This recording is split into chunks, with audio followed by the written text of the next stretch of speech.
On va y mettre 4 petites pipines.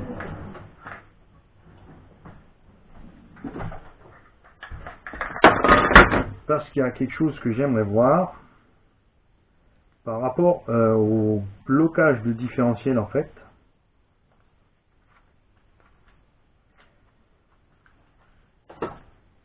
Est-ce que c'est vraiment très visible? Bien sûr, évidemment, quand vous roulez, vous sentez que vos diffs sont bloqués ou pas. Enfin, certaines personnes, hein, pas tout le monde. Il y en a, ils vont comme des bourricots. Et ils claquent les diffs. Et c'est rien d'étonnant de claquer un diff quand on roule avec le diff bloqué et qu'on met plein gaz. Alors, la trappe à batterie tient bien sur la radio. Ça, c'est cool. L'interrupteur on-off. C'est qu'ils nous l'ont mis power sur le côté, donc il est bien protégé. Et ça marche pas. Alors, parce que j'ai mis une pile à l'envers. Non.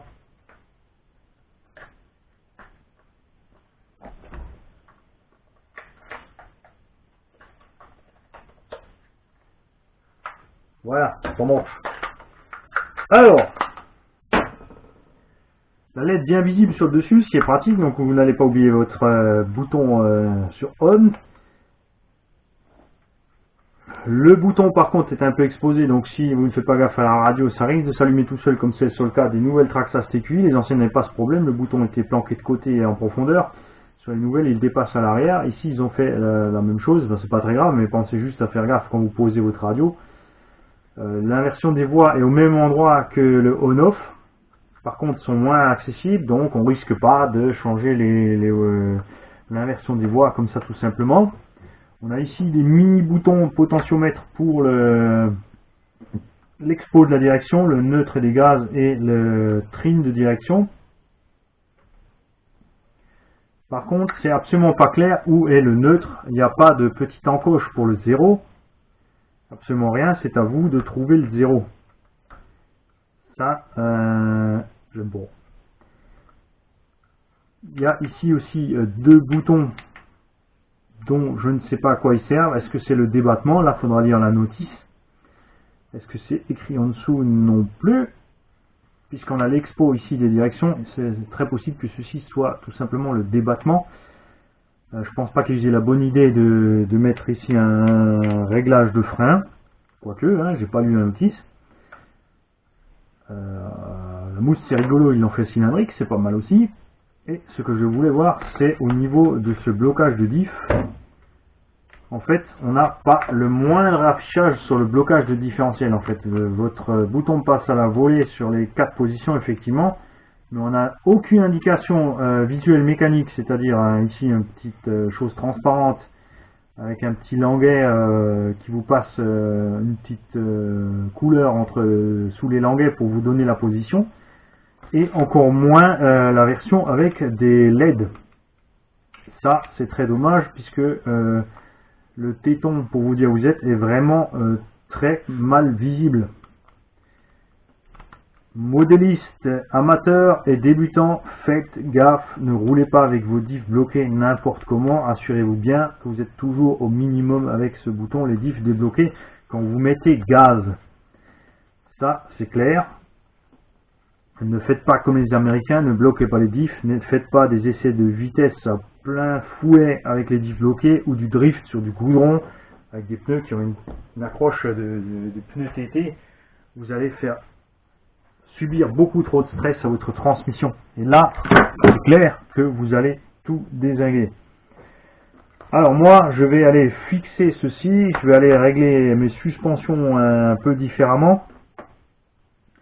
Et je vous dis à dans pas très longtemps pour faire les essais. Ce que je vais encore vite faire, c'est une revue complète, faut rien oublier Manu. Je suis aussi ouvert à toute suggestion une fois que ces vidéos seront en ligne, s'il y a des choses que vous avez vues ou pas, et je compte sur toi Edouard pour me laisser des critiques toujours objectives, parce que moi j'aime bien que même les gens qui me connaissent restent objectifs sur les vidéos, puisque c'est pas parce qu'on me connaît qu'il faut faire preuve de clémence. Quand je dis une connerie, faut me le dire. Alors, ce que je voulais voir, c'est les jantes. Donc ils ont fait du 6 pans simple. J'aurais aimé voir ici du 6 pans à étoile type Traxxas, puisque c'est vraiment le meilleur moyen de ne pas flinguer un hexagone, c'est ces petites étoiles à la Traxxas. Il y a d'autres marques qui les utilisent aussi, c'est super bien. Par contre, l'hexagone est très bien fait, il est monté très juste, la jante accroche bien dessus, ce qui n'est pas le cas chez Obao. Il y a un léger jeu entre la jante et l'hexagone. Les jantes font pas tout à fait 17, elles font un petit peu plus, ou alors elles un peu moins, j'ai pas à mesurer exactement. Mais ici, on n'a absolument pas ce souci.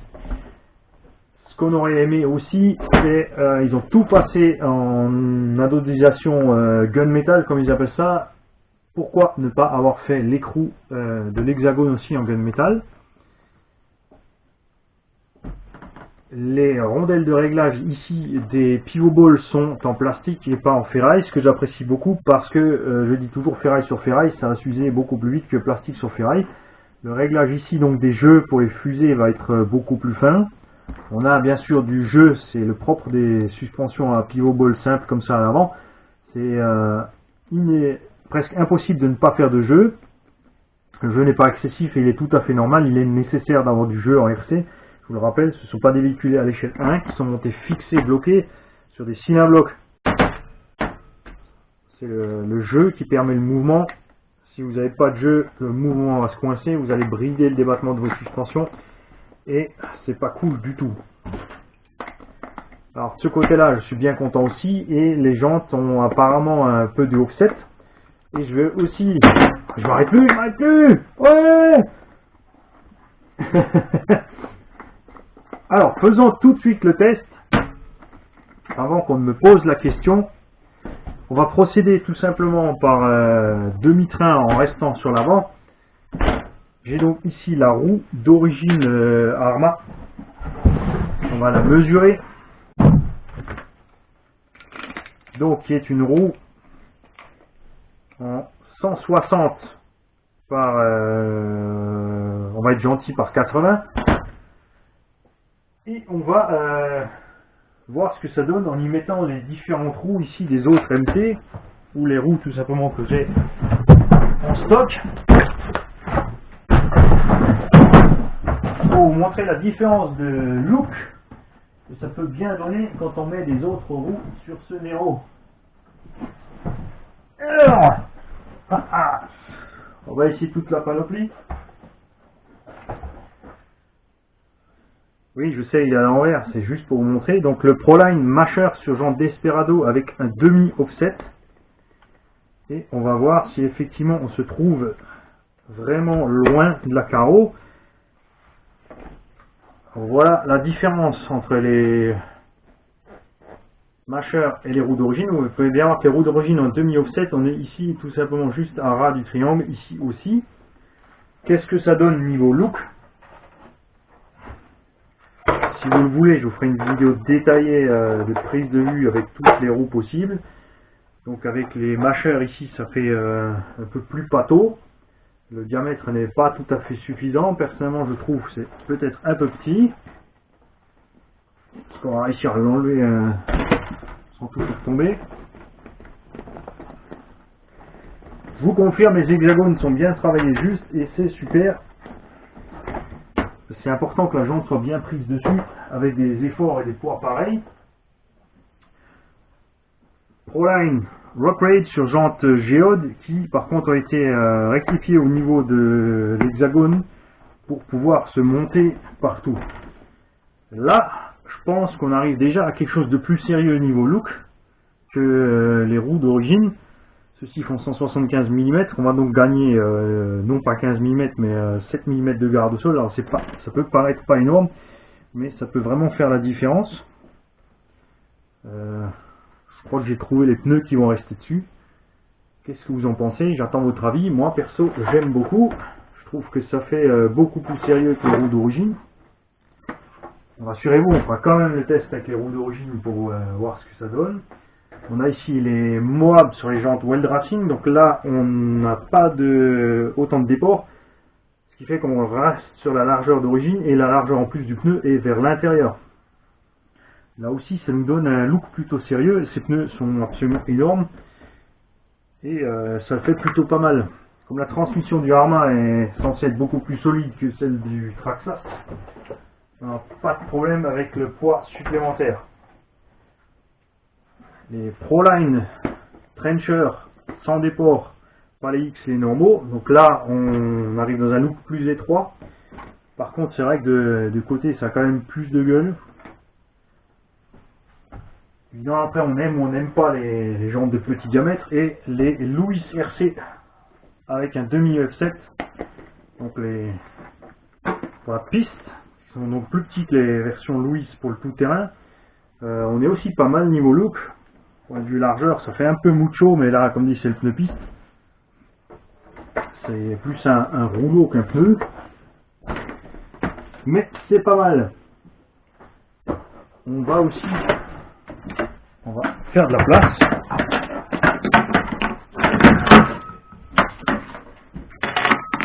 La vache, je crois que c'est la rue la plus longue possible. J'espère que la caméra tourne, que c'est pas éteint. Mettons voir une jante axiale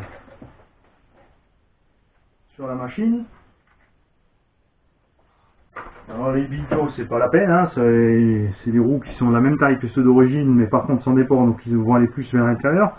Ça fera définitivement un look bizarre. Les jantes axiales, on arrive plus sur un look de Timatsu Rival. C'est pas vilain non plus, mais des fois ça donne, c'est pas terrible. Alors, ce qui est clair, c'est que la suspension est clairement pas assez haute pour donner un look plus agréable selon les différences de roues à cette machine. Faites-moi penser de serrer la roue de mon Sen quand j'irai rouler. Rappelez-moi la prochaine fois, s'il vous plaît. Sinon, je vais l'oublier. Voilà. Alors cette fois, je crois que j'ai fait le tour.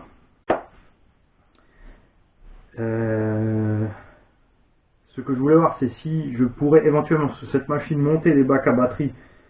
Si nécessaire, acheter un deuxième châssis que j'aurais échancré. Ce n'est pas possible parce que la fixation de moteur, le bâti, tout ça est à ras avec le châssis et à ras avec les bacs à batterie. Donc il n'y a rien à faire. On n'arrivera pas à transformer cet engin en vrai monster truck, c'est-à-dire avec un châssis qui a une cavité à l'intérieur pour pouvoir vraiment monter des gros obstacles. Il va rester accroché. Surtout que, vous l'avez vu, la suspension n'a pas de débattement libre. Si maintenant je ramollis cette machine pour des débattements libres, je vais me retrouver à 50 mm du sol en garde au sol. Donc définitivement un look de truggy. Ce qui n'est pas le cas ici de tous les autres MT que j'ai, lesquels je roule avec 10 à 20 mm de débattement libre. Je le répète, le débattement libre est vital en tout terrain. Ça permet sur les ornières que la roue reste au sol et de garder donc un maximum de motricité. C'est ce qui fait la différence d'un monster à un truggy. Le monster, lui, sur du gros terrain, va passer, la caisse va rester stable, les roues vont suivre le terrain, comme c'est le cas sur le X-Max ou le Summit ou le SC5 en vitesse que je vous ai montré sur les vidéos. Et les engins comme ceci qui ont une suspension raide vont tout simplement sautiller et survoler l'obstacle, et quand ils vont percuter de l'autre côté de l'ornière, ça va lever l'avant ou l'arrière. Et c'est à vous ensuite avec les gaz de gérer beaucoup plus pour réussir à garder une vitesse stable dans le tout-terrain sans faire patiner sans arrêt les roues. C'est donc beaucoup plus dur d'avancer à une vitesse élevée dans le tout-terrain avec un engin raide comme celui-ci qu'avec un engin très souple. La différence reste évidemment sur les sauts. Avec celui-ci, vous pourrez atterrir de vos sauts élevés. Avec les suspensions souples, si vous n'avez pas assez de débattement, le véhicule ne sera pas assez freiné. Il va donc s'écraser beaucoup plus comme c'est le cas avec un Summit. Ce que HPI a très bien fait avec le Savage, vous avez de la mollesse de suspension et vous avez quand même une super course de suspension pour freiner la machine avant qu'elle n'aille s'écraser au sol. Voilà, c'est la fin de cette revue en détail pour moi avant d'avoir roulé du Arma Nero. J'attends avec impatience vos réactions, vos commentaires, vos questions. N'hésitez pas s'il faut que je vous démonte encore des choses, etc., etc. A bientôt pour la suite. Et j'espère cette fois être le premier.